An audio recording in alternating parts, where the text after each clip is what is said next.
Booyakasha! It's time for metal. This time, instead of choosing one band, I'm gonna go with three albums or CDs that I kind of figure are not talked about that much. Maybe you could call them underrated, maybe not, I don't know.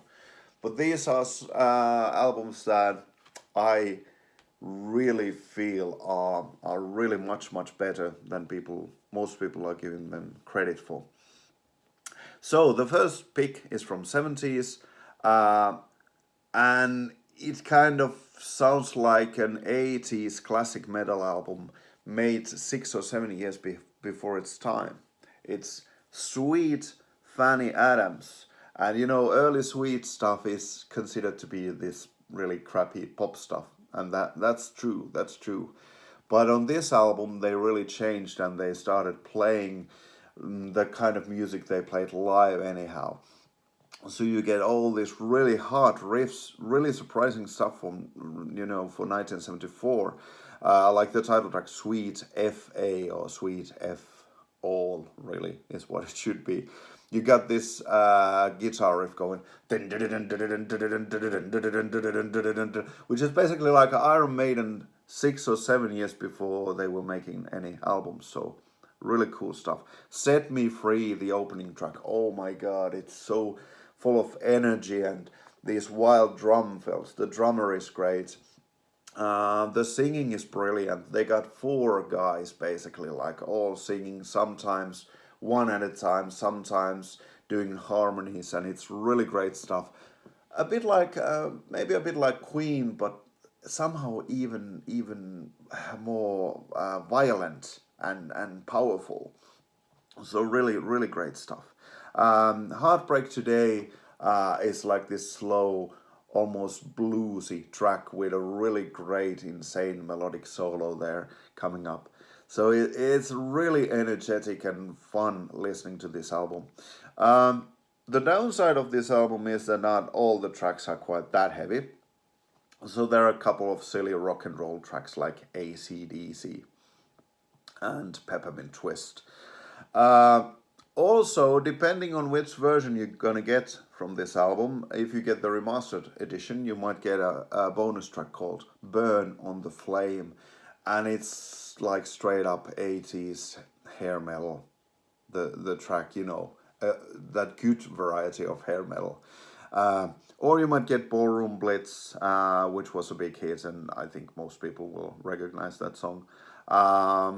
Also, Burning is a really heavy. It has one of those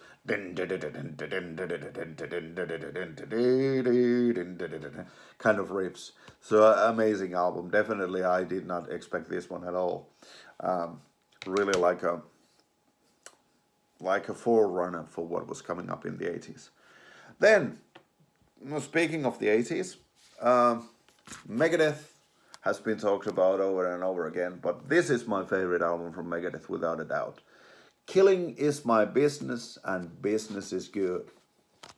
The title says it all. And finally, on this version, the Final Kill version, you also get a bunch of bonus live tracks, but what's great with this one is they got the sound right. So the production is, for the first time, I feel, is really highlighting how good this album really is. It used to be really muddy and cheaply made, but on this one you can really hear what they play. I would argue it's Megadeth's fastest album, and I always like when thrash metal is fast. That's great on its own. It's insane, some of these songs. Also, I like every single track on here. Maybe not these boots as much, but that's fine. I don't care if it's even on the album or not. The 7 Megadeth tracks on this one are all amazing. The Skull Beneath the Skin, Rattle Your Goddamn Head. Looking Down the Cross is like this slow, really heavy song coming up. It's all good. I like everything about this album, and I like it even better than Rust in Peace, to be honest. And then let's pick up something from the 90s. 90s was a really tough time for metal. Traditional heavy metal bands, they weren't usually doing that well. Also, thrash metal was kind of struggling. Um, they were kind of lost because Metallica had made it big with that Black Album, which wasn't really that thrash metal much at all. So, um, I figured out there really wasn't that much good metal hanging around, but I was wrong. Everyone told me Dio was doing really bad in the 90s, but I disagree. I think Angry Machines is a brilliant album. Um, it's coming after Black Sabbath's Dehumanizer from 1992.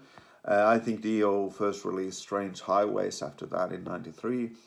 And it's like this style of pretty slow and really heavy, kind of basically doom metal, more or less. On this album, I think he perfected it, coming from Strange Highways. You got the opening track, Institutional Man, really heavy and slow, but a couple of surprising twists there, lots of riffs, lots of ideas.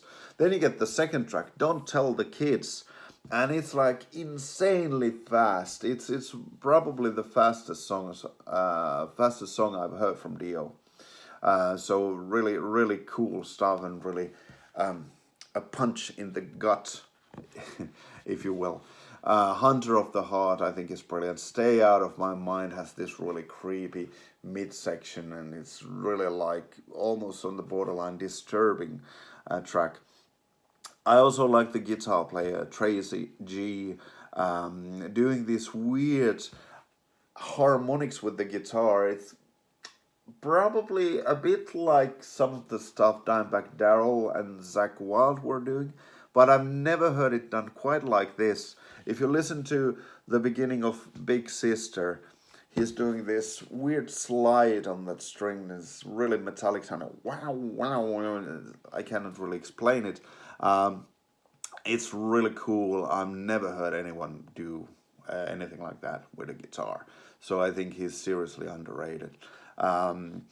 Double Monday is a really cool, really short, kind of fast-paced song.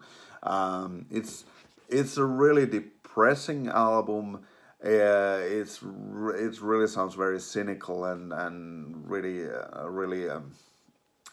less, it's very critical of its age also. So no wonder people didn't really enjoy it that much. But I really resonate with this album a lot. I think it's seriously underrated, and I hope that someone is gonna give it a new listen and enjoy these songs. Also, as a bonus, there's pretty much a whole live gig there on CD too, if you get this booklet version, remastered version of this.